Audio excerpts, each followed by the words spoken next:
Saudara-saudari yang terkasih, kita jumpa lagi dalam Pelita Hati di Ohanian Channel hari ini, Minggu 24 Agustus 2025, hari Minggu biasa yang ke-21.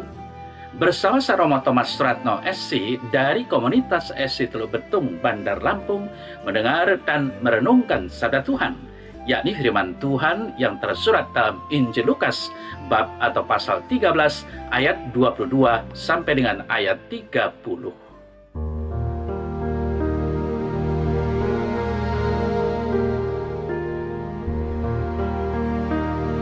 Dalam perjalanannya ke Yerusalem, Yesus berkeliling dari kota ke kota dan dari desa ke desa sambil mengajar. Lalu ada seorang yang berkata kepadanya, "Tuhan, sedikit sajakah orang yang diselamatkan?" Jawab Yesus kepada orang-orang di situ, "Berjuanglah untuk masuk melalui pintu yang sesak itu. Sebab aku berkata kepadamu, banyak orang akan berusaha untuk masuk, tetapi tidak akan dapat. Jika tuan rumah telah bangkit dan telah menutup pintu, kamu akan berdiri di luar dan mengetuk-ngetuk pintu sambil berkata, 'Tuan, bukakanlah kami pintu.' Dan ia akan menjawab dan berkata kepadamu, 'Aku tidak tahu dari mana kamu datang.' Maka kamu akan berkata, 'Kami telah makan dan minum di hadapanmu, dan engkau telah mengajar di jalan-jalan kota kami.' Tetapi ia akan berkata kepadamu, 'Aku tidak tahu dari mana kamu datang. Enyahlah dari hadapanku, hai kamu sekalian yang melakukan kejahatan.'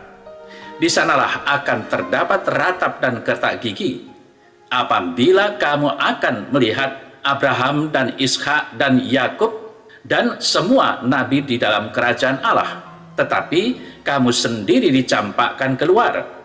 Dan orang akan datang dari timur dan barat dan dari utara dan selatan, dan mereka akan duduk makan di dalam kerajaan Allah. Dan sesungguhnya ada orang yang terakhir yang akan menjadi orang yang terdahulu, dan ada orang yang terdahulu yang akan menjadi orang yang terakhir."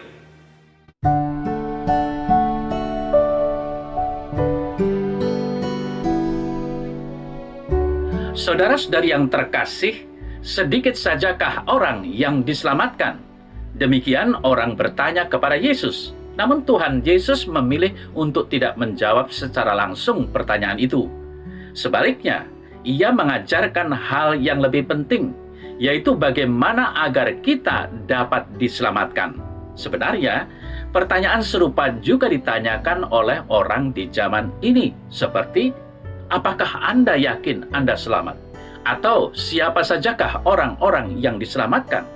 Nah, jika kita mempunyai pertanyaan-pertanyaan semacam itu, Injil hari ini mengingatkan kita bahwa hal yang lebih penting menurut Tuhan Yesus adalah berjuanglah untuk masuk melalui pintu yang sempit itu, yaitu berjuanglah agar kita dapat masuk dalam bilangan orang-orang yang diselamatkan.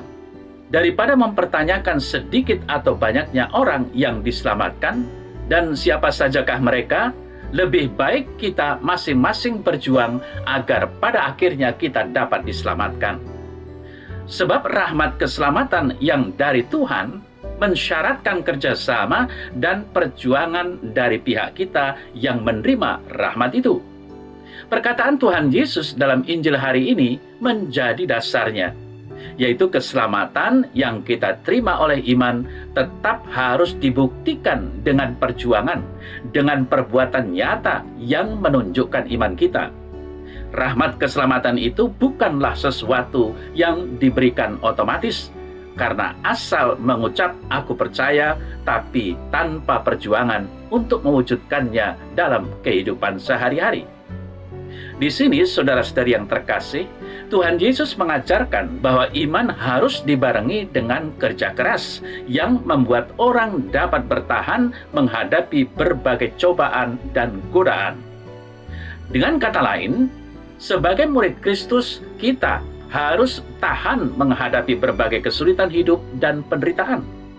Percobaan yang diizinkan Tuhan untuk terjadi dalam kehidupan kita seharusnya kita anggap sebagai didikan Tuhan yang tak boleh membuat kita putus asa, tetapi untuk menjadikan kita semakin kuat di dalam iman agar menghasilkan buah kebenaran yang memberi damai kepada mereka yang dilatih olehnya. Sebab jika kita telah berhasil melalui pencobaan dengan bantuan rahmat Tuhan, maka kesaksian hidup kita dapat pula membangun iman orang-orang yang mendengarkan pemberitaan kita.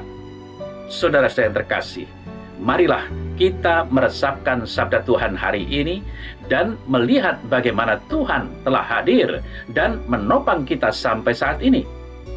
Ia memberkati dan meneguhkan kita, namun kadang juga menegur kita jika kita berbuat kesalahan. Ia membuka jalan bagi kita, walaupun seringkali itu mensyaratkan kerja keras kita juga. Semoga sabda Tuhan hari ini membuka mata hati kita dan supaya kita tetap teguh beriman walau sedang mengalami kesulitan dan penderitaan.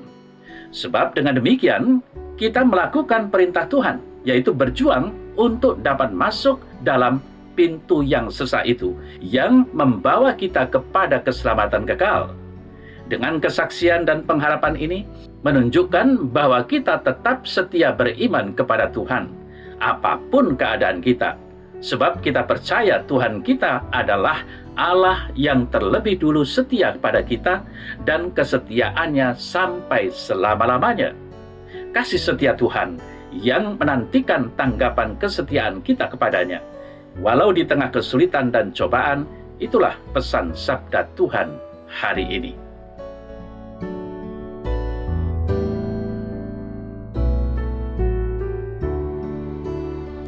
Dalam nama Bapa dan Putra dan Roh Kudus. Amin. Ya Tuhan Allah, berilah aku kekuatan rahmat-Mu sehingga aku dapat mengatasi segala macam kesulitan dan penderitaan karena aku tetap beriman kepadamu. Amin. Semoga Allah yang Maha Kuasa memberkati saudara, Bapa dan Putra dan Roh Kudus. Amin.